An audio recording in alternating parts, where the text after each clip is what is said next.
নমস্কার, আমি রবীন ঘোষ।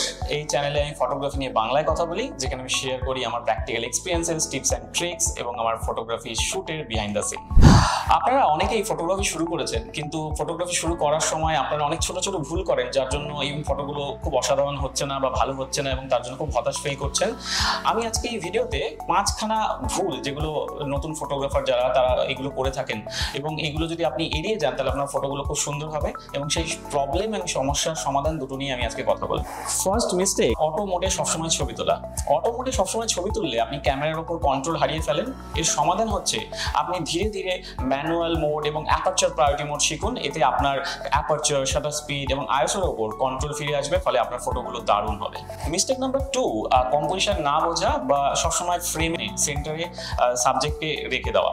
এতে কি হয়, ফ্রেমের মাঝখানে যদি আপনি সাবজেক্টকে সবসময় রাখেন তাহলে সেটা খুব বোরিং হয়ে যায়। এর সমাধান হচ্ছে আপনি রুল অফ থার্ড শিখুন। খুব একটা দারুণ কম্পোজিশন একটা টেকনিক বা রুলস যেটা আপনার শেখাই উচিত, সেটা হচ্ছে রুল অফ থার্ড। আপনি গুগলে গিয়ে, ইউটিউবে গিয়ে সার্চ করলে দেখতে পাবেন।